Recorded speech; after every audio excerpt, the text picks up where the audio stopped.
you take the cosine of a negative angle, it's equal to the cosine of that angle.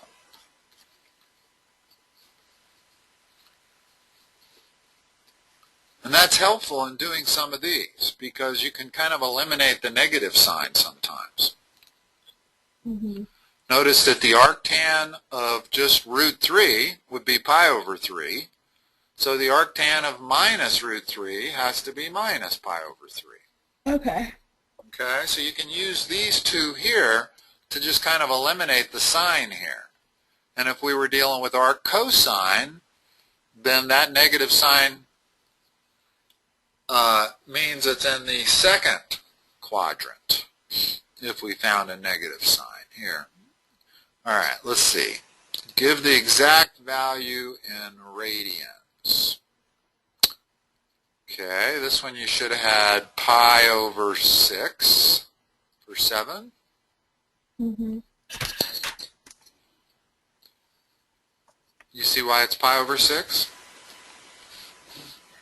Yeah. It's inverse sine of 1/2. The sine is equal to 1/2 for a 30-degree angle. 30-degree angle is pi over 6.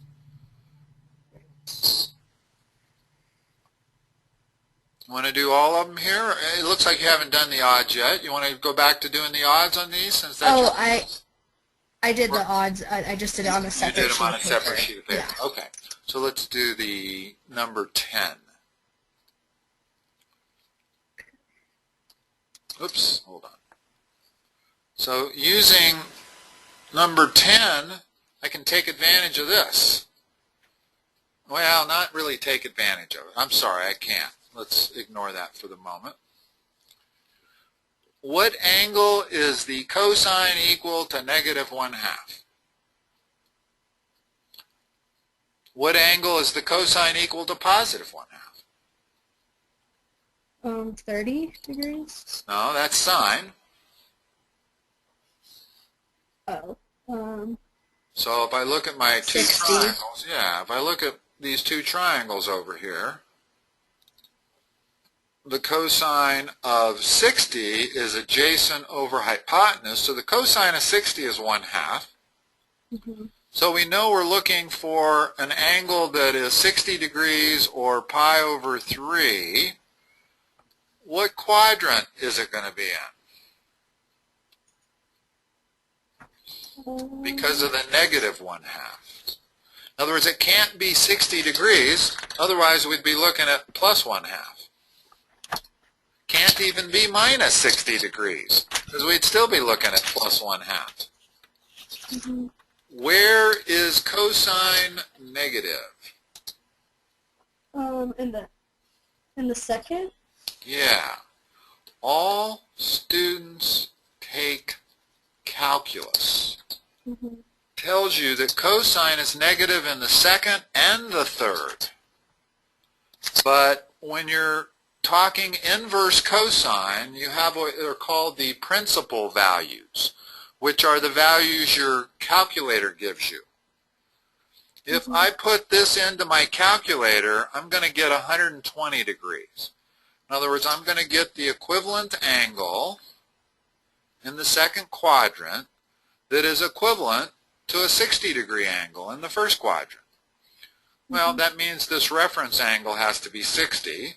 That means all the way to there has to be 120.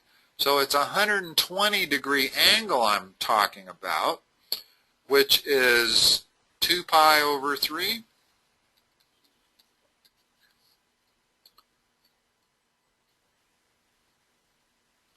And it's a positive angle. Mm-hmm. Now, you might ask yourself, well, the cosine of 240 degrees is also equal to minus 1/2. And that's true. But the third quadrant is not the primary quadrant for the inverse cosine. The primary quadrants for the cosine are first and second. If you have a positive number, it's a first quadrant angle. If you have a negative number, it is a second quadrant angle. That's all you have to remember for inverse cosine. For inverse sine and inverse tangent, the two quadrants that you have to pay attention to are the first and fourth. You know what I mean by that? No. Okay, if I have inverse sine of 1/2, that's equal to 30 degrees. First quadrant, because it's positive. If I have the inverse sine of minus 1/2, that has to be fourth quadrant, because its primary inverse quadrant is fourth. So that's going to be either minus 30 or plus 330. They're the same angle. Okay. The key is that each trig function, when you're looking at the inverse trig function, has only two quadrants, not four. I mean, technically, if you're solving an equation, you have to give all four quadrants. But if you put these in your calculator only gives you back the principal quadrant. Mm-hmm. So for arc cosine, you're going to get either a first quadrant or a second quadrant angle, depending on whether it's plus or minus in the argument. For arc sine, you're going to get a first or fourth quadrant. For arc tangent, you're going to get first or fourth. Never second or third. Okay? Okay. Okay. Let's go up and look at 12. Go down and look at 12. So here we have arc cosine of minus root 3 over 2. Let's take it one step at a time. Before we find the angle, what quadrant am I going to be in? The fourth? No, the second? Second. This is cosine. So if I have a positive argument, I'm going to be in the first quadrant. If I have a negative argument, I'm going to be in the second quadrant. So now all we have to figure out is what angle we're talking about. Well, if I look at my two triangles, what angle is the cosine equal to root 3 over 2? For cosine, is it 30? Yeah. So I know my angle is 30, but I'm in the second quadrant. So what is my angle in the second quadrant that's the equivalent of a 30-degree angle?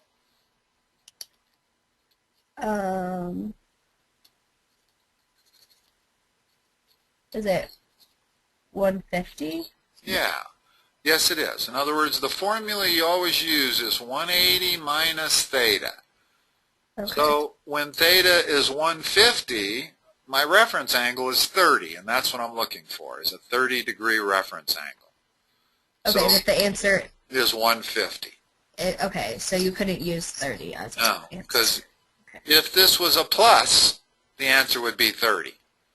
Okay. But if it's a minus, it's got to be a second quadrant angle. So whenever I'm looking, in other words, once I know my first quadrant angle, then is all I have to do to figure out what the angle is know this 180 minus theta for that quadrant, theta minus 180 for that quadrant, 360 minus theta for that quadrant. So if I said I had an angle that was 20 degrees, what would the equivalent second quadrant angle be? Is it negative? Second quadrant.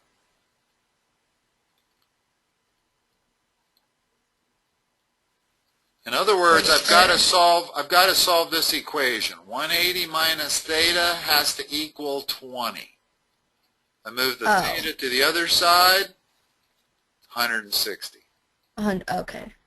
In other words, if I had a 160-degree angle, that's 160, this reference angle would be 20 degrees because they're both of them are supplementary. In other words, this reference angle is supplementary with my theta. So whenever I'm trying to figure out what angle in the second quadrant is the equivalent of a 20-degree angle, I just use this equation and solve it. In other words, the 180 minus the angle I'm looking for has to equal the first quadrant angle. If it's third quadrant, then I would say theta minus 180 has to equal that first angle. So my third quadrant angle, that would be the equivalent of 20, would be 200. In other words, if I went all the way around to 200, I would have a reference angle of 20 degrees right there. Okay. It's that reference angle that we're always looking for. Okay, so 14. All right, these get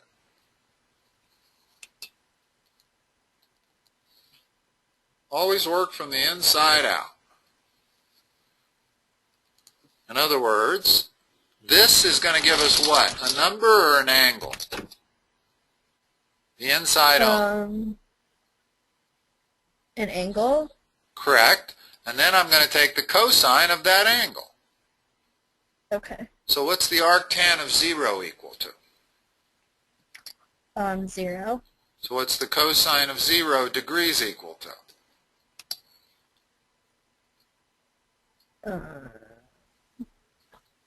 0? No. It's 1. There's my cosine curve. When x is 0, cosine is 1. Okay. So that's the way we're going to do all of these, is we're just going to figure out the inside and then do step 2, which is to take this trig function of this angle. In other words, in every one of these, that's an angle, that's an angle, that's an angle, that's an angle. So 16. What's the arc sine of root 2 over 2? Now, notice that my triangle here doesn't have a root 2 over 2. So but it's notice, 1 over root 2. Yeah, 1 over root 2 is the same as root 2 over 2. So we're looking really for what's 1 over root 2. What angle? 45. Okay, so this angle is 45 degrees. So now I'm going to take the tangent of 45 degrees for 16. What is that? If you look at this triangle here. So it's 1 over, so it's 1? It's 1, precisely. Okay.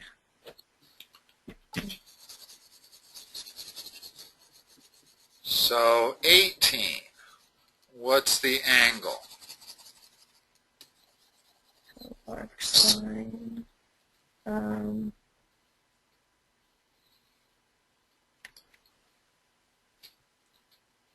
Oh, it's 60? Okay. Now what's the cosine of 60? Root 3 over 2. Adjacent. Oh, 1 over root 3. So then it's root 3 over 3. No. Adjacent over hypotenuse. Over hypotenuse. Oh, 1/2. 1/2. So the answer to 18 is 1/2. Okay. We done on this page? I guess so. Yes.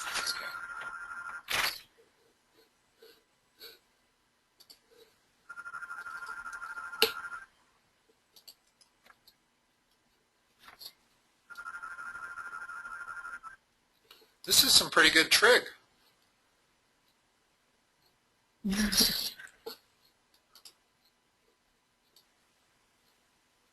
Number 20.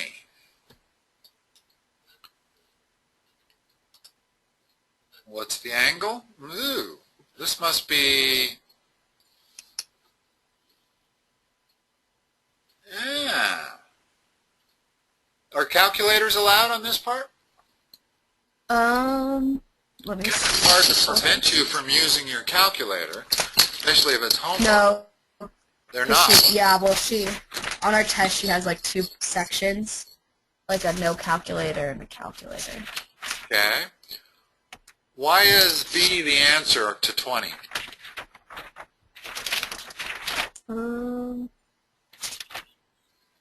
Oh, we just did that in class, and I didn't go through it, but I just marked it as right. So if I did it later, let's look at a triangle. Let me show you how to do these.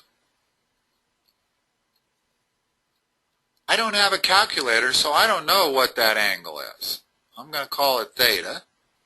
What I do know is that this side is 2 and this side is 3 because the tangent of theta is equal to 2 over 3. Yeah, that's how we've been solving it.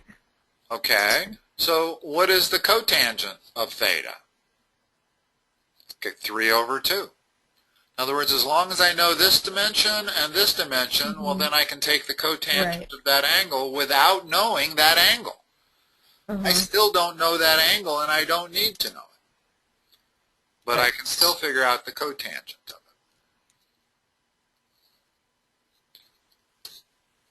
it. Oh, my goodness. You've got to be kidding me. I love it. I love it because this is not an easy problem here. All right, let's do the same thing. Okay. This is some angle, right? And the sine of that angle, I'm going to let that angle equal theta.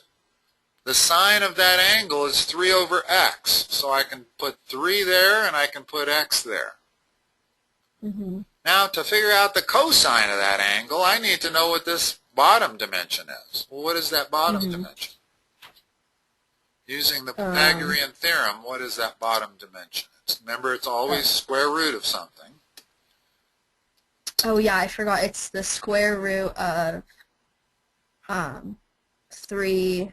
No, it's always the hypotenuse first. Oh. So x squared, is it minus 3 squared? Yes. Whenever you're solving for a side of a right triangle, it's always the square root of the hypotenuse squared minus the other side squared. Okay, so now I have this dimensioned. Now what's the cosine of theta? Is it just, is it x minus 9? Or 3, I mean? It's this over this.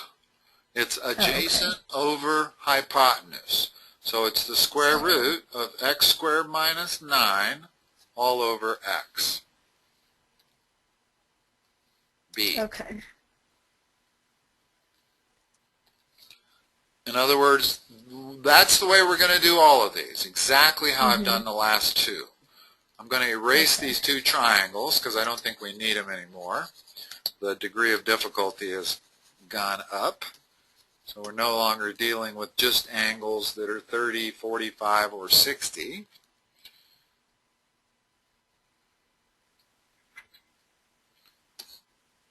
$24. Did you get your homework? Did you get through all the odds, or you want me to do some odds here? Yeah, we should do the odds too, because I don't think I got them right. Okay, let's go back, and we don't need to do 21 because that's just the reciprocal. You got that right. Yeah. 23. Wow. Mouse is going crazy. So we don't need to even look at the multiple choices here until we get done. So what's my first step? Put in your theta, and then, so it's opposite over adjacent, so square root of 2x and then 1 minus x on the bottom. Okay. So to do the cotangent, what's the cotangent going to be? I don't even need to figure out this side because cotangent doesn't involve the hypotenuse. Oh yeah, just going to be adjacent over opposite, so... It's going to be the flip, the reverse of that. Mm-hmm. So it's going to be that flipped. Now, notice they don't have that answer on there. Because you can't have a... Exactly. Because you can't have an... In other words, if I flip this, I get 1 minus x over square root of 2x. That's got an irrational number in it. How can I rationalize it? Times it by the square root of 2x. Top and bottom. But then how do you multiply 1 minus x by the square root of 2x? Right, like they show right there. Oh, okay. You could distribute it if you wanted to. In other words, if I wanted to multiply square root of 2x times 1 minus x, well, 1 times that is square root of 2x. X times that would be minus x times square root of 2x. Okay. But you could actually combine because that's 2x to the 1/2 times x, so that would be actually x times to the 3/2. But they don't combine it in your answers. So it's always a good idea to look at the answers and see whether you have to distribute that or not. So when I said we don't need to look at the answers, that wasn't quite right. We really did. Because by looking at the answers, I realized, well, I don't want to distribute that. Yeah, I don't think we do. And most of our tests aren't multiple choice. Okay. They are not multiple choice? No, they're not. Okay. So let's look at 25.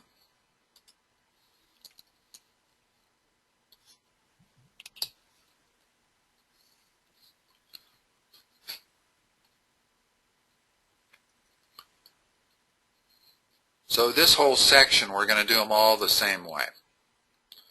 This way of drawing the triangle. Yeah. Okay. Okay. Dimension it for me. So it's going to be 2 root x on the left. Okay. And then the hypotenuse is 1 plus x. And they want the secant. Secant is the reciprocal of what? Cosine. Which means I need this value. Mm-hmm. What's that value going to be?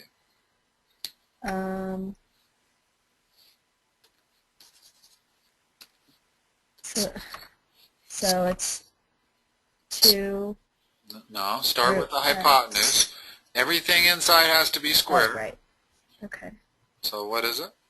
So 1 plus x squared. And then Minus. Okay. 2 root x. Squared. Right, x. Remember the Pythagorean theorem? Everything Yes. always square root, and then everything inside is always squared. If we're solving for the hypotenuse, it's this squared plus this squared.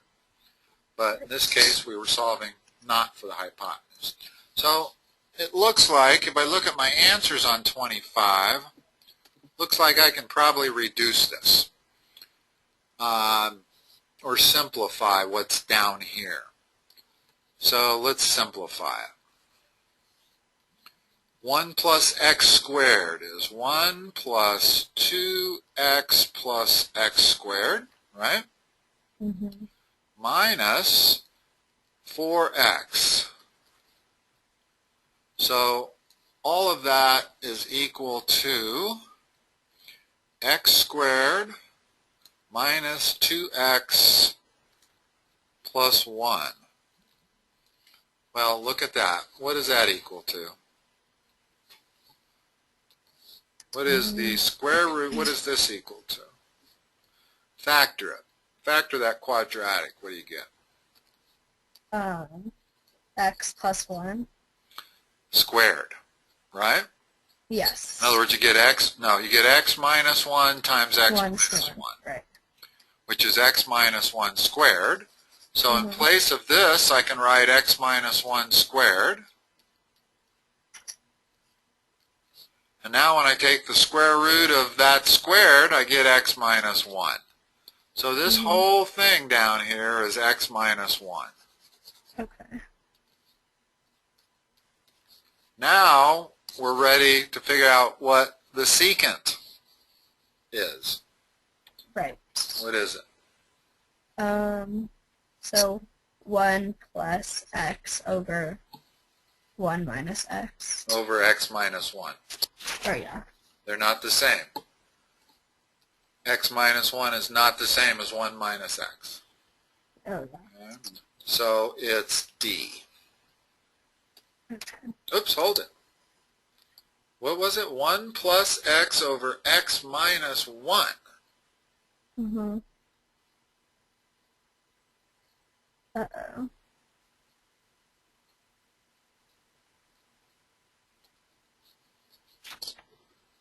What's the difference between x minus 1 and x plus 1? You have to take the number minus x instead of 1 minus the number. That's what we came up with right there, right? X plus 1 over x minus 1? Yeah. Well, x minus 1 equals the negative of 1 minus x.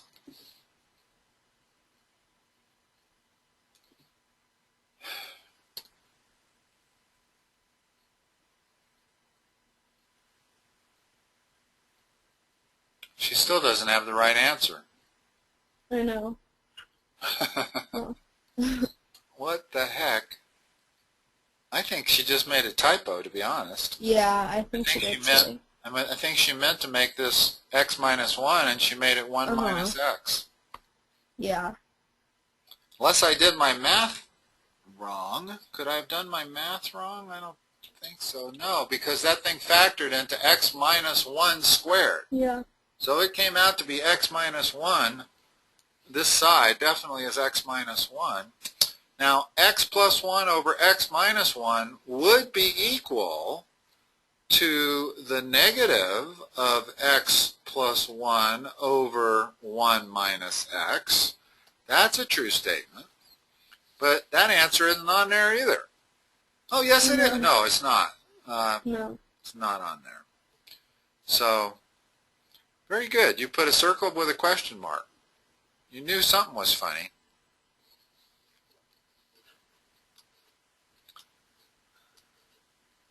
All right, should we do the even ones on these?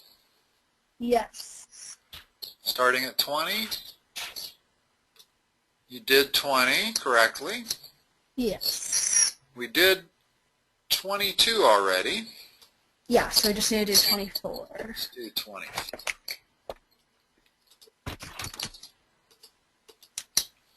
Okay. Work me through it. Okay, so let me write it down.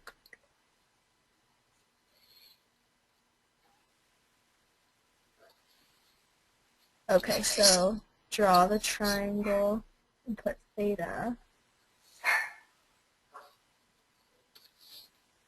And then it's going to be opposite, so Does that matter? 32.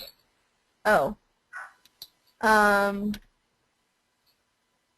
don't think so. It does not matter. I could just as easily put theta up there. Now, obviously, if I put theta there, it affects how I dimension the triangle. Right. And I'm not going to put theta up there. I'm always going to put theta there just in the name of consistency of method. Okay. So yeah, now so opposite of it, put root 2, and then adjacent is x. Okay, which makes this, I need the hypotenuse because I'm going to look at the sine of this angle. Right. So the hypotenuse is what? It's going to be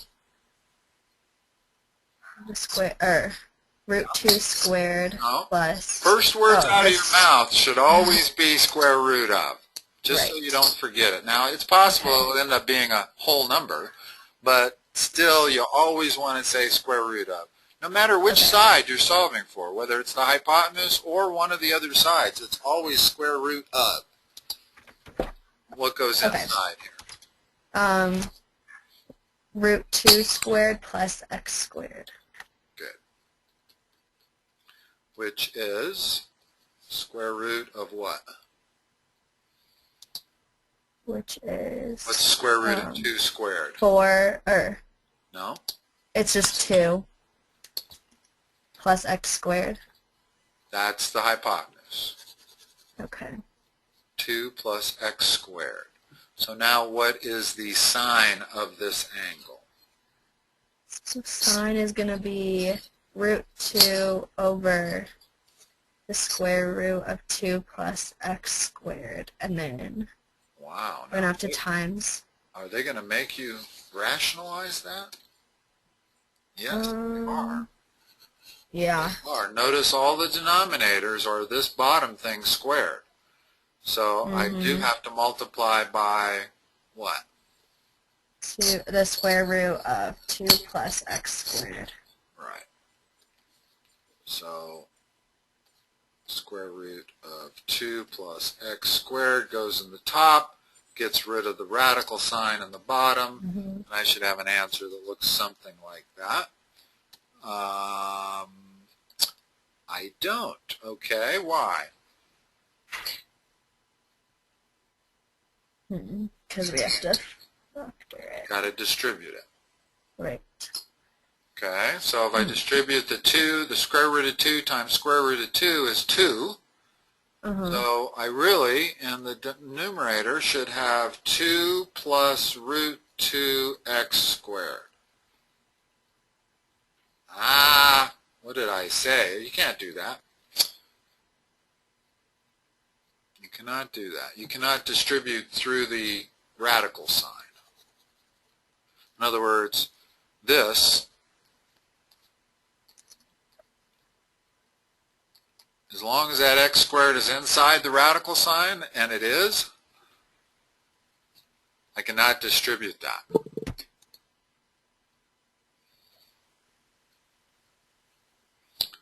Which means that's my answer. Square root of 2 times square root of 2 plus x squared all over 2 plus x squared. I don't like that.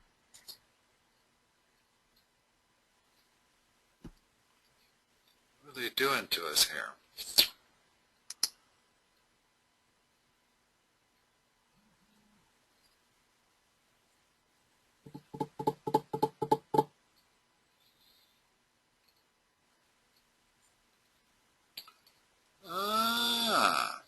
No? Huh.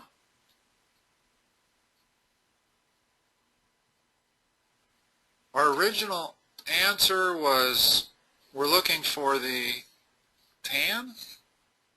No. Which one are we on? We're on the sine? Yeah, we're on 24. And this was square root of 2 plus x squared. So the sine is square root of 2 over the hypotenuse, and rationalized by multiplying by the square root of 2 plus x squared top and bottom, changes the bottom to that, changes the top to that, none of which match anything we're looking at. I see what happened here. I see what they did. Interesting. Very interesting. Here, I'm going to erase all this. This is a little algebra here. Notice that, yeah, fantastic. If I look at this answer right here, is that the same thing?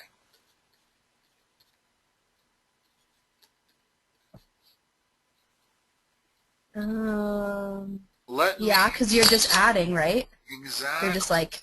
Well, I can factor That makes more out, sense. I can factor out a 2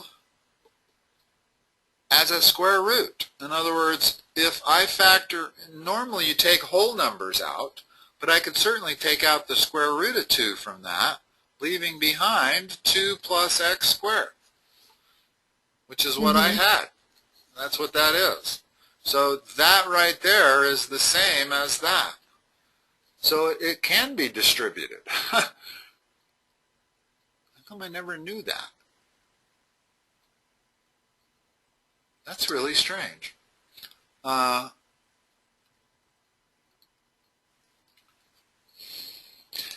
other words, let me give you an example here.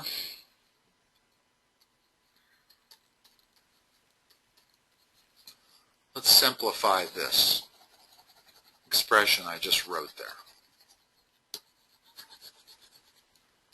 Well, what can I do? I can say that it's the square root of 9 times 1 plus 2x squared, right? And then I can take that 9 out, because that's equal to the square root of 9 times the square root of 1 plus 2x squared. So this whole thing is equal to 3 times that. So that's equal to that. Well, in our problem, we've got 4 plus 2x squared, which is equal to the square root of 2 times 2 plus x squared.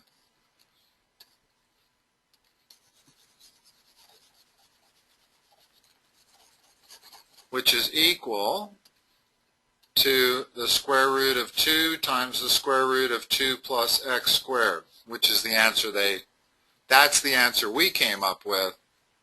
They turned it backwards into that.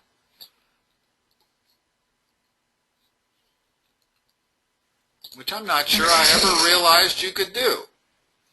If you'd have given me this answer, I'm not sure I would have simplified it to this. And furthermore, I'm not positive that's simplification. Yeah. It might not be. This might actually be the simplified answer. Root 2 times 2 plus x squared. But on the other hand, I don't think it is. I actually do think this is the simplified answer. The question is going backwards. I guess you can distribute that. You can take that, multiply that by 2 and that by 2. Yeah, I never realized you could do it. Well, how about that? It's nice. You learn something new every day. Even when I've been tutoring for 5 years, I've never come across that situation. Boy, that's tricky. That is a little tricky to figure out that answer we came up with is the same as this answer right here, B. Okay. All right. That makes sense. Yeah. And then I sent you one more sheet, and do you think maybe we could go over like one of the Yeah, absolutely. it's like graphing. Mm-hmm.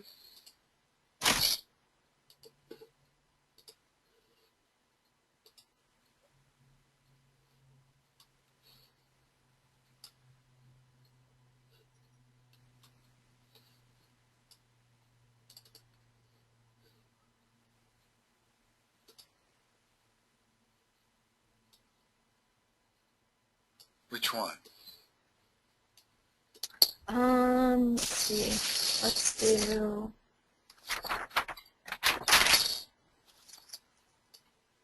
Could they make these any harder, making you work with secants and cosecants? Are you kidding me? I know. All right. Maybe 10? Okay.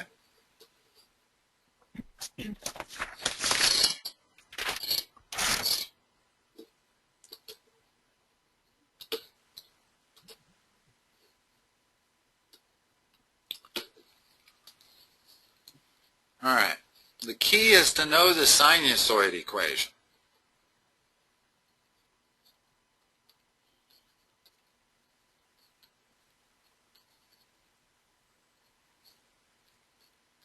Have you learned this? Like that? Yes, that's exactly what. Okay. What's A here? The amplitude. which is 1/2. What's B? The period. Which in this case it's what? okay.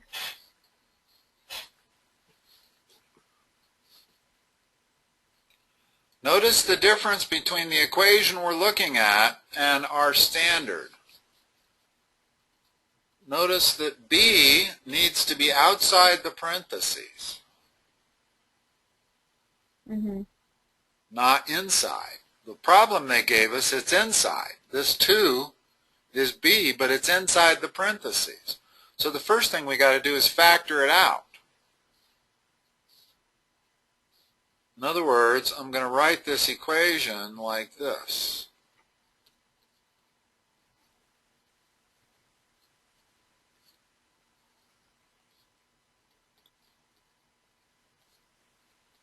You see what I did? Just factored the 2 out. Now we have it in standard sinusoid format, and I can figure out B is 2, which makes the period equal to what?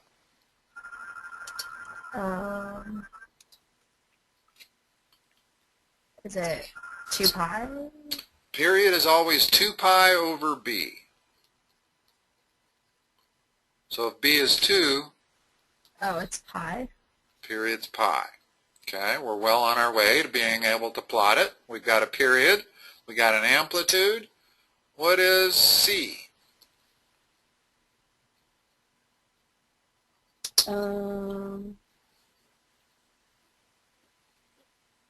Is that the phase? Well, yeah, C here is actually a minus 120 because our format is x minus C. You see why it has to be minus 120?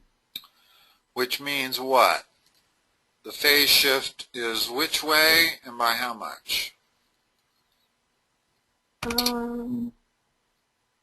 Is it? Negative is left, positive is right. Oh, so it's, yeah, negative. It's left by 120 degrees. Yeah. And finally, D is the vertical shift, which is what? 1. Okay. So now we should be able to take that information and graph it. Hold on.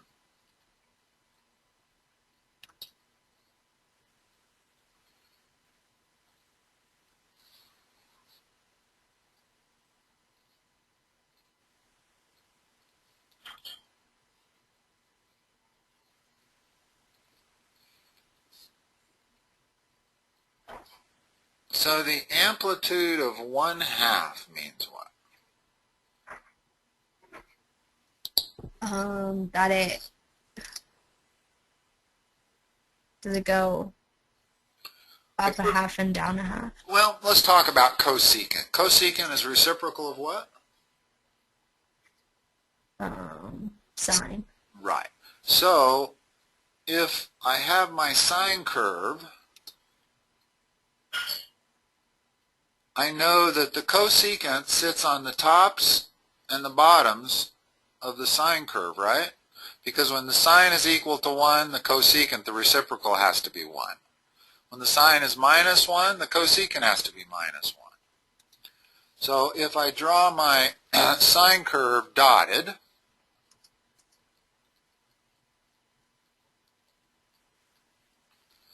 so that's what the cosecant of theta would look like. This would go from 1 to minus 1. So this 1/2 means what?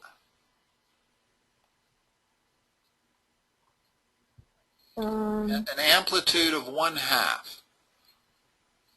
That it only goes, yeah. Goes from minus 1/2. In other words, it would reduce the sine curve. If I said plot y equals 1/2 sine of x, would look like that. So if I'm talking 1/2 cosecant, then the cosecant is going to come down and sit on the tops of those curves, like that. Okay, you with me? Yeah. Okay, so sometimes it's easier, I don't know about you, but I find it much easier to work with the sine, the predominant trig functions, and then just plot the cosecant on top of that. So the period is pi, right? Yes. So that's how I'm going to handle that. So all I have to do is label it pi instead of 2 pi. The phase shift is left by 120 degrees. 120 degrees is 2 pi over 3. So I'm going to go minus 2 pi over 3. And this is where I'm going to start my graph. And I'm going to shift everything up by 1. So I'm going to redraw my line of symmetry to go through right there.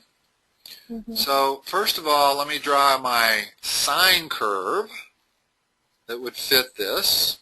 And then I'll draw the cosine just on tops of the peaks.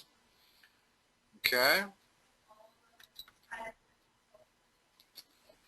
So if I move everything up by 1, shift it pi over 2 pi over 3 to the left, I'm going to start it here. I'm going to end it at pi over 3, giving me a period of pi. In other words, I'm going to start at minus 2 pi over 3. I'm going to go to pi over 3. And I'm going to have an amplitude. So the sine wave would look like this. Right? Right. Well, to plot the cosecant,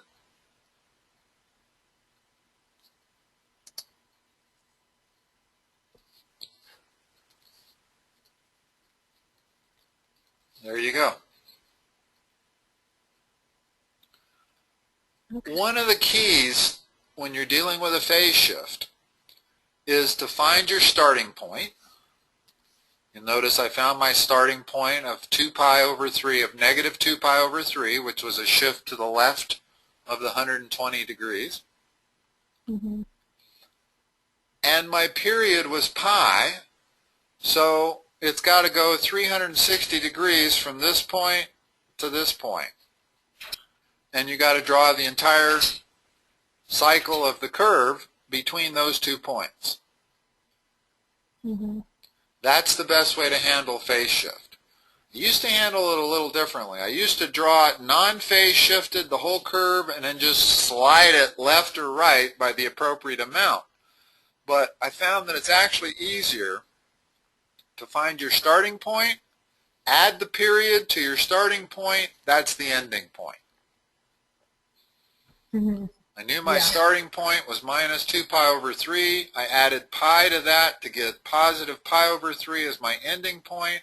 I have to start and end the function between those 2 points. That's the best way to handle phase shift. And all of these are the same. You can do exactly what I did on every one of these problems, which is to substitute the reciprocal function. Go ahead and do all your graphing based on sine, and then when you're done, just plot on the tops and bottoms. If you're dealing cosecant, if you're dealing secant, graph the cosine, graph the secant on tops and bottoms of the cosine. Personally, that's the way I like to do it.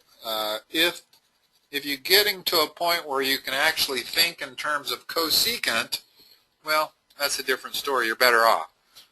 But I have a hard time. I tend to divide my trig functions up into the 3 primaries, sine, cosine, and tangent, and then the 3 secondaries, cotangent, secant, and cosecant.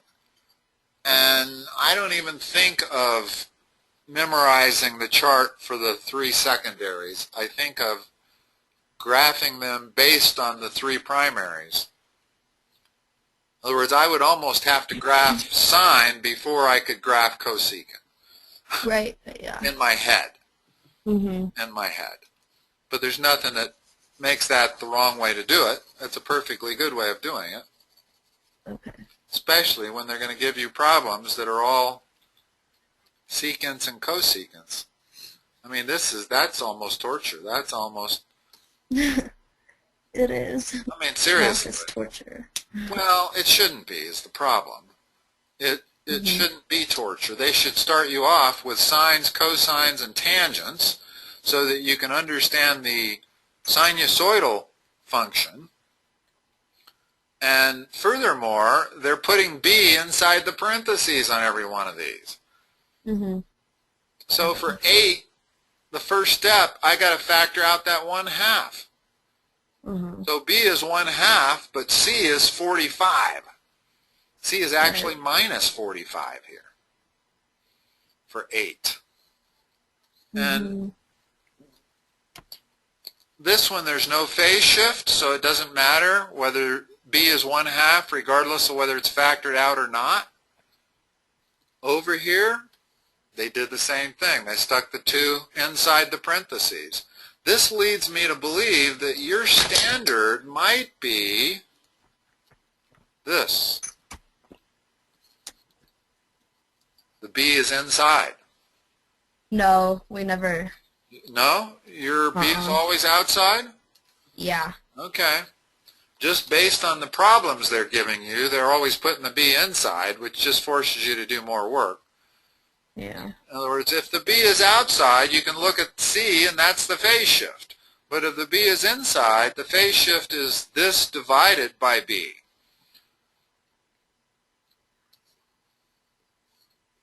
All right. Hopefully that will help you. It looks like you did pretty good. You think you got these all right? I mean, I'm not checking them. I haven't checked them, but it's hard to check them just because you can see why. It took us 5 minutes to do one. Might be worth you going back and checking them based on how we did it. Probably if you got them wrong, it's probably because you didn't factor the b out, is my guess. In other words, I think if you gave this a 60-degree phase shift, it's wrong. It's only 30. This one's only... Ooh, when I factor out the 1/2, I made a mistake. That turns that into 180, not 45. On number 8, you see that? Oh, yeah, because you have to multiply by 2. Exactly. Well, b is 1/2, but once I factor that 1/2 out, yes, this 90 becomes 180. 1/2 times 180 is 90. Right. So, yeah. So the first step on all of these is to get rid of that, get that b outside the parentheses. You don't need to here, but because there's no phase shift. And notice that that 2 being in front, just move it to the back. That's the vertical shift, 2. On 9. Here, factor out the 2, so the phase shift is 120 to the left. All right. Those are nightmares. I don't envy you that at all. It's hard enough to do sines and cosines. I know. That's cruel and unusual, making you do secants and cosecants. But such is life. All right, Morgan. All right, thank you. You're welcome. Talk to you next time. Okay, bye-bye. Bye-bye.